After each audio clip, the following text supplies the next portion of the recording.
foundation, our safety net, and the one bond that is supposed to be unbreakable. But what happens when that bond becomes the very thing that breaks you? Right now, across America and the world, there is a silent epidemic. It's happening in millions of households, yet it remains one of society's last great taboos.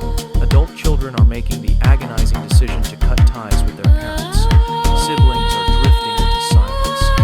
It is called family estrangement. To the outside world, it looks like a sudden act of rebellion.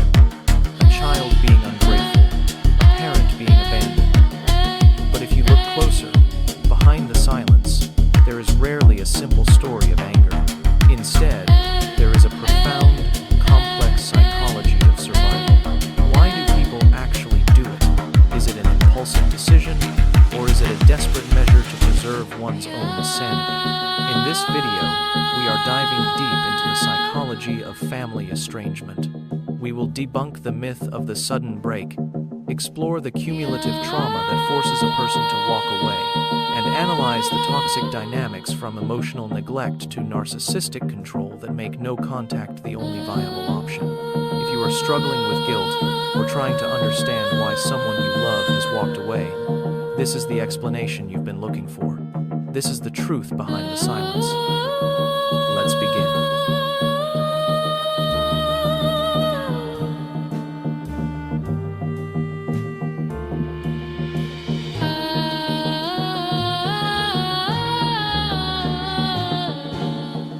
Estrangement almost never begins with a dramatic explosion.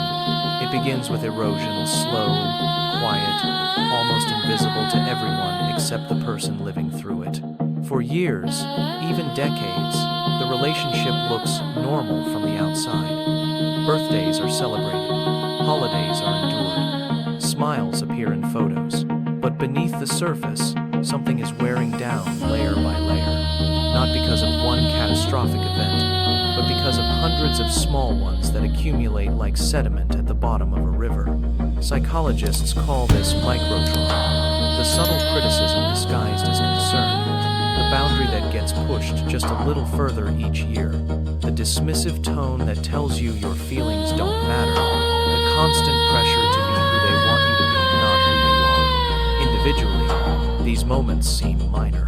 Together, they become a psychological climate, and over time, your body begins to respond before your mind does. You tense before the phone rings. You rehearse conversations before family gatherings. You shrink parts of yourself to keep the peace. What you once called family dynamics becomes chronic anxiety woven into your daily life. This is the erosion most people never see. Estrangement doesn't happen because someone suddenly stops caring. It happens because they have gradually run out of capacity, out of energy, out of hope, out of space to keep absorbing the same wounds. Before the break comes the exhaustion, and before the exhaustion comes years of being slowly worn down. This is the true beginning of estrangement, not anger, but depletion. From the outside, estrangement often looks abrupt, like someone woke up one morning, got angry, and decided to disappear. Parents describe it as out of nowhere. Friends say, but everything seemed fine. But that's the illusion of the volcano effect.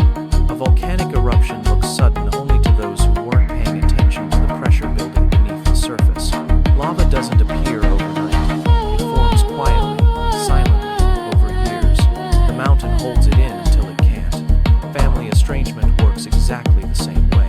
The final argument, the holiday meltdown, the hurtful comments, those are never the true cause. They're simply the moment the internal pressure becomes unbearable. The final trigger in a long chain of ignored boundaries, invalidated emotions, and unresolved pain. To the parent, it feels like, you cut me off because of this. But to the adult child, it sounds like, no, I'm stepping away because this has happened for 20 years. The break looks sudden only because the suffering is silent. Estrangement is rarely a reaction. It is a culmination, a release of years of pressure that could no longer be contained. And once the volcano erupts, everything changes. Long before someone chooses distance, many have already been cast into roles they never agreed to play. dysfunctional or narcissistic family systems, identity is not discovered, it is assigned, and those assignments shape a child's entire emotional reality. There is the golden child, the extension of the parent's ego, praised, protected, idealized. Their purpose is to fulfill the family's narrative of success, even if it means sacrificing authenticity. Then there is the scapegoat, the one blamed for tension they didn't create, the truth teller, the emotionally aware member who refuses to accept the family's dysfunction as normal. Ironically, the scapegoat is often the healthiest one, but also the first to be pushed out when they stop absorbing everyone else's shame. But these aren't the only roles. There is the invisible child who survives by disappearing, keeping quiet, needing little, and learning that attention is dangerous. They grow up skilled at self-reliance, but chronically unsure if they deserve to exist loudly. And then, perhaps the heaviest role of all, the parentified child. The child who becomes the emotional caretaker for their own parents. The mediator, the peacekeeper, the one who carries responsibilities far too heavy for their age. These children grow up believing love must be earned through service, sacrifice, and silence. None of these roles allow a child to develop a true self. They create patterns of guilt, obligation, and emotional suppression that follow a person well into adulthood. And when someone finally steps out of the role, when they try to become a whole human instead of a family function, the system reacts. It resists, it blames, it punishes. Because, in families like these, the moment you reclaim yourself is the moment you become a threat. For many, estrangement isn't about leaving the family. It's about escaping the role that was breaking them. Some wounds bleed, others don't, and those are often the ones that shape us the most. Emotional neglect is quiet. It leaves no bruises, no scenes, no clear moment you can point to and say, that's when it happened. Instead, it is defined by what never happened, the comfort that wasn't offered, the protection that never came, the curiosity about your inner world that no one ever showed. Growing up without emotional attunement teaches a child something devastating, that their feelings are either too much or not worth noticing. And as adults, these same individuals often become the ones who seem strong, independent, even unbothered, while carrying a private ache that never fully goes away. This is the empty well. You keep going back to your family hoping just once to draw water. Maybe this time they'll listen. Maybe this time they'll ask how you really are. Maybe this time they'll meet you at the level you've always reached for. But every visit ends the same. A dry bucket, a hollow chest, a familiar disappointment. Most people don't leave because of what their parents did. They leave because of what their parents could never give. Because returning again and again to an empty well eventually becomes a form of self-abandonment. Estrangement, for many, is not about rejecting their family. It is about finally choosing to stop thirsting for a kind of love that has never been there. The pain of what happened can be healed. The pain of what never happened takes longer, because you're grieving a version of childhood you never got to live. If estrangement seems sudden to outsiders, staying is even harder to understand. Why do people endure years, sometimes decades of pain before stepping away?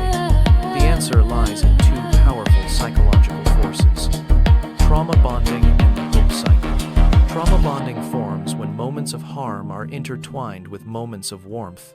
A cutting remark followed by an apology.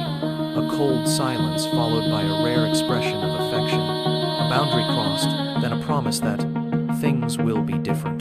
The nervous system becomes conditioned to confuse inconsistency with love. You start believing that if you just try harder, give more, stay calmer, you'll finally earn the version of your parent you needed as a child. And that is where the hope cycle begins.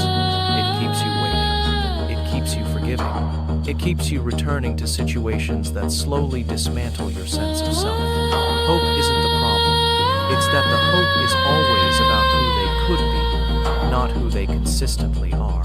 Many adult children stay because they were taught that leaving makes them disloyal, that protecting themselves makes them selfish, that wanting peace means they are the problem. So they endure. They shrink, They rationalize. They wait for the breakthrough moment that never comes. When someone finally walks away, it's not because they stopped loving their family. It's because they realized the cycle wasn't going to change. And staying meant losing pieces of themselves 1 year at a time. Estrangement often begins with a heartbreaking realization. If I stay, I'll disappear. When people hear the words no contact, they often imagine a drastic, emotional cutoff, an act of punishment or revenge. But in reality, distance is rarely a declaration of anger. It is a strategy of survival, and it doesn't always come in one form. Some choose low contact, reducing conversations, shortening visits, keeping topics surface level. It's a way of saying, I still care, but I can't give you the same access to my inner life anymore. Low contact is often the first attempt at reshaping the relationship without ending it. Others use gray rock, a method designed to minimize emotional engagement. They become neutral, predictable, and unreactive because reacting is exactly what fuels the old patterns of conflict, manipulation, or guilt. Gray rock isn't coldness, it's self-protection. And then, after years of trying, some choose no contact. Not because they hate their family, but because every lesser boundary was ignored. No contact becomes the final tool, the last available way to stop the cycle, reclaim mental health, and rebuild identity. Psychologically, choosing distance activates grief, guilt, and relief all at once.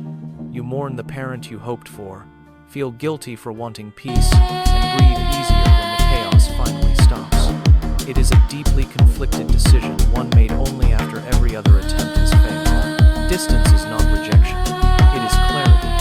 It is the moment someone says, I can't change you, but I can protect myself. And for many, that distance, whether small or total, is the first time they finally feel safe. When someone chooses distance from their family, the world often assumes the hardest part is the separation itself, but the deeper pain, the part almost no one talks about, is the grief that follows. Ambiguous loss is a unique kind of mourning. It happens when the person you're grieving is still alive, still walking around, still posting photos at Christmas, yet emotionally unreachable. There is no funeral, no final goodbye, no ritual to help you move forward, just a lingering ache, a question mark where clarity should be. You're grieving not only the relationship you lost, but the relationship you never had. The version of your parent who might have protected you, understood you, or loved you without conditions. And letting go of that imagined parent, the one you wished for your entire childhood, can feel like losing them twice. Then come the holidays. Thanksgiving tables with an empty seat. Christmas mornings that feel too quiet. Everyone else seems wrapped in warmth while you're navigating a complicated, invisible grief no one knows how to comfort. And yet, even in grief, there is relief. The anxiety is gone. The chaos has stopped. Your nervous system finally exhales. But that relief often comes with guilt, as if choosing peace makes you disloyal to the people who raised you. This is the emotional cost of freedom. The heartbreak of choosing your well-being over your history. It is not easy. It is not simple. But for many, it is the only way to stop inheriting the pain they were never meant to carry. And healing begins the moment you realize you can mourn what you lost and still move toward the life you deserve.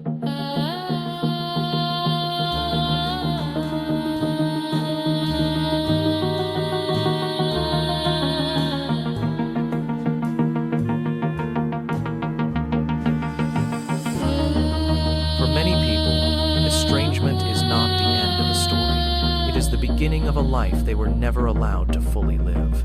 Because once the noise quiets and the guilt softens, something unexpected begins to emerge. A sense of self that had been buried under years of roles, expectations, and emotional survival strategies. Reclaiming identity is not a sudden revelation. It's a slow, tender rebuilding. You learn to ask questions you were never permitted to ask. What do I actually want? What do I enjoy?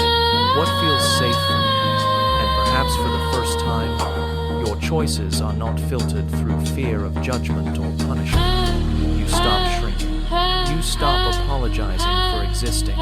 You begin to trust your inner voice, the one that was silenced for so long. Healing also means breaking the generational cycle. Many adults who step away do so not out of resentment, but out of clarity. This ends with me. They refuse to pass on the chaos, the emotional starvation, the conditional love. They begin to parent themselves with gentleness, and if they eventually have children, they offer them a version of safety they never received. And along this path, something beautiful happens. You discover the concept of a family of choice, a partner who truly listens, friends who feel like home, mentors, communities, and connections built on mutual respect, warmth, and emotional honesty. People who don't love you because of obligation, DNA, or tradition, but because they see you, value you, and choose you. This is where the cycle breaks. Not when you walk away from the family you were born into, but when you begin building the family your spirit always needed. Reclaiming identity is an act of courage. Creating a family of choice is an act of liberation. And together, they form the foundation of a life no longer defined by pain, but by possibility. In the end, estrangement is not truly about breaking a family apart. It's about redefining what family means. For some, family is the people who raise them. For others, it becomes the people who finally made them feel safe. Both truths can exist at the same time. Walking away doesn't mean you're heartless. It means you stopped walking back into the fire just because you were told to. It means you chose peace.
Yeah.